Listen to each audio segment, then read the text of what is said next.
Ooh, hello, and welcome to Colins Time for Tea. Today's tea is Lipton's tea with a little bit of milk and 2 sugars, because I need it.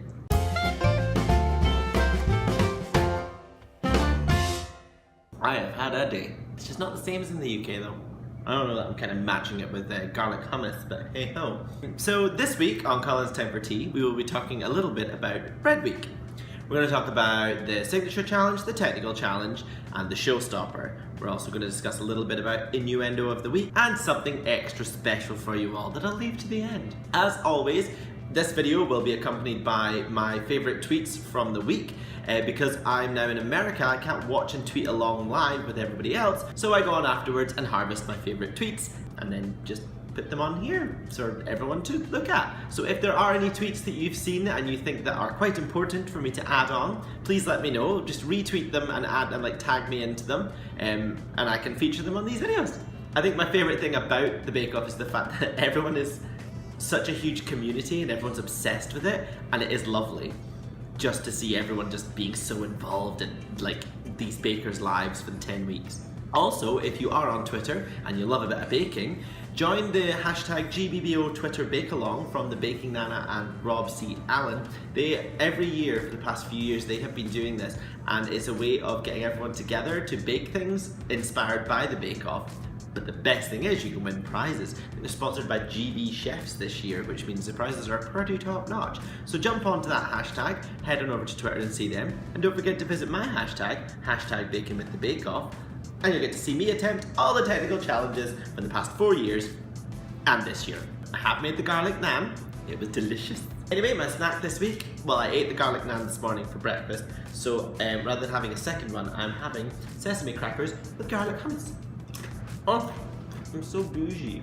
Let's get started. Straight away, right at the start, there was the classic joke from the presenters. So Sandy and Noel were standing in a field. Sandy's standing next to the word pain. Noel comes in and realizes that he thinks that she is in pain. I know I'm explaining the joke to you, but it's still funny. Sandy then reveals that the French word for bread is pain. Well, it's not pain, it's pain. Pan. I don't know. Oh my god. Husband's a French teacher. This is awful. Pain. Pan. Oh, I'm gonna stop. I'm just gonna stop. Anyway, so pain equals bread in French. Noel looks like a bee. Some of you on Twitter did agree and thought that he looked quite interesting. I quite liked it. I wish I could pull it off. So we'll go straight on to the signature challenge. So the signature challenge was to make 12 sweet buns. Most people just made Chelsea buns, which I'd never heard of. I just assumed that was just a drag queen. No, Chelsea buns, all the rage apparently. Someone did say to me, well, you've never had a Chelsea bun, but you have had a cinnamon roll, so it's pretty much the same thing. If you want a lovely recipe for a Chelsea bun, or something similar, Andrew in the kitchen has made a flapjack version, which looks delicious. I think I will have to give those a go. So, I have to say that this week, Anthony's hair was on point. He looked amazing. And I think gay Twitter went a little bit hysterical when they found out that he was of the homosexual variety, which I was delighted with. I thought that was really cute. And I also love that, along with Bryony and her little hand, as she calls it, the fact that people are gay or any person, it's literally just, this is the person, this is who they are and what they're doing. It's not a sob story, it's not a part of their narrative.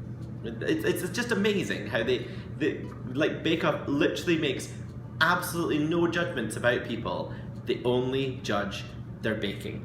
So on the subject of people looking amazing, Karen and that beret, she was, everyone who was watching it was like, Karen, oh my god! Kim Joy is again obsessed with cats. Everything she does has cats in it. And I think her tiny little cat bread was just so cute. She knows what she's doing when it comes to design, and her design is cats. Another one of my favourites, which I was actually really impressed with, was John, with his Chelsea buns versus Cardiff City. Cardiff City? Yes, Cardiff City. Keep checking my notes. I was really impressed with that. I thought that was quite ingenious. He brought forward his passion and made that into the bun. It looked pretty good as well. John's were overbaked despite the nice design. Prue did say they were delicious though, so I think that levelled it out.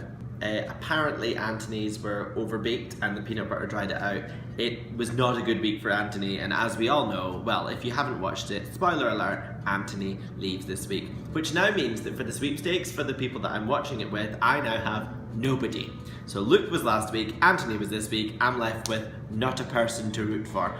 Ruby was a bit too crusty, soz Ruby, but Rahul, whenever they eat anything of Rahul, he's just so cute. Like, I think I'll talk a little bit about this later at the end, but Rahul is he's just precious. Okay, let's move on to the technical challenge. So the technical challenge this week is the garlic naan. So the garlic naan is like bread that you would have with curry or a traditional Indian meal. Apparently, traditionally it's got yeast inside it, but Paul decided to screw tradition and make it with baking powder. And I have to say, when I made the technical challenge, I was a bit impressed about how it actually worked. Yeah, the one thing that I seemed to be a bit stressed about was the fact that they looked huge when they puffed up. When I was making mine, I didn't know what to do. I didn't know if I should have popped it or not, so I left it because they didn't seem to do anything with it. But once you've cooked it, it does deflate a little and become that traditional shape, and then you just slather it with the garlic ghee, and delicious. So yeah, when the judging came to it, so they found that Ruby's were a bit too hard, that John had good flavour, Manon's were a bit misshapen, but Anthony's were raw. That's a shame. It really does not go well for him at all. Ruby was just like, at least I was bad, but at least it wasn't the worst Indian in the room. But she has apologised on Twitter, so there you go. Terry's looked great, and of course Terry wins! Ah, Terry. Well done, Terry. Winning the technical. What a hero. Now we're going to move on to the showstopper. A 3-tier bread celebration cake. A Koravi? Mr. Baker's Cakes pointed out that Mel had actually done a video with the people who make them in one of the previous episodes, so I do remember that. I thought it was really cool, and they were singing to it, and it was for like a traditional wedding and celebration, so it's all about love. Everybody say love! So on point, Kim Joy is making a cat wedding, because why not? Manon is doing a Fabergé egg, very fancy, which I think Paul did say it looks great, but there's nothing inside, or it's bad inside. Something shady anyway, I felt bad for her. Rahul just made 200 things just to add on top of it, and as we saw at the end, it looked amazing, and obviously gets to the point where he wins Star Baker. So well done, Rahul, you definitely deserved it. That looked so cool. It was similar to like his 2-tier cake from last week, where he just had all the embellishments on top.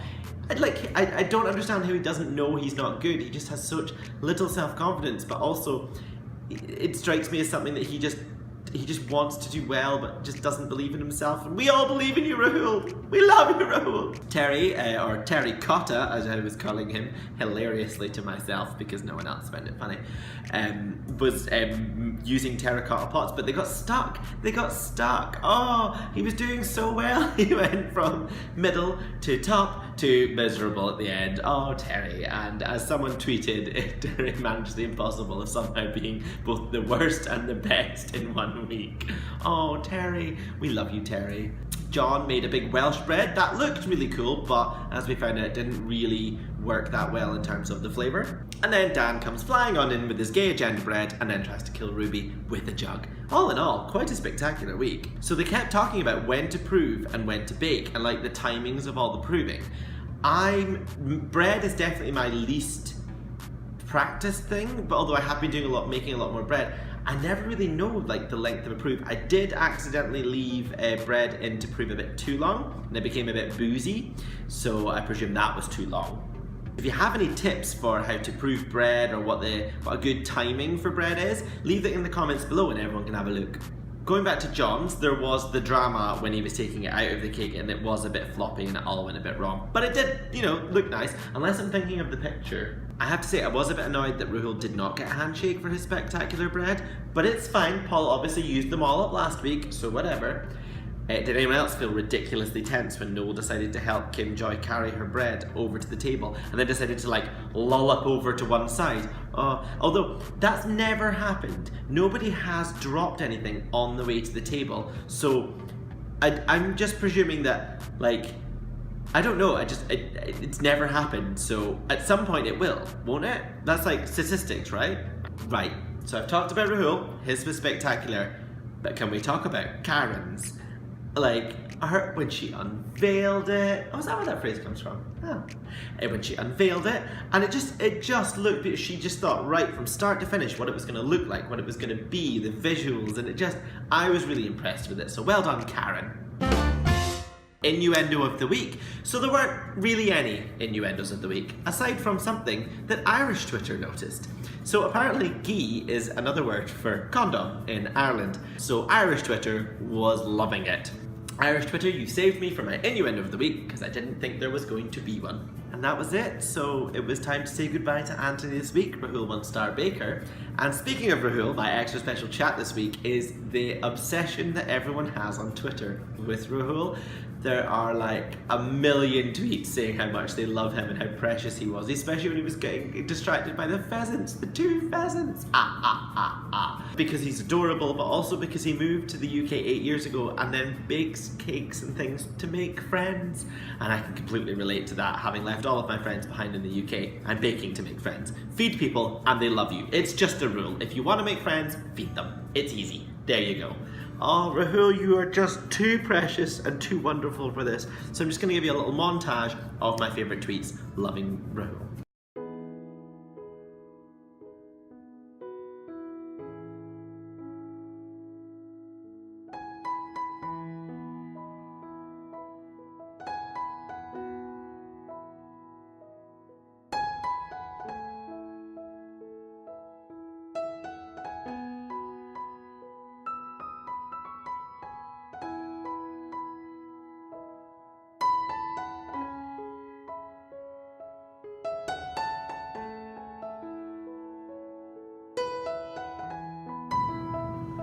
Such love for Rahul.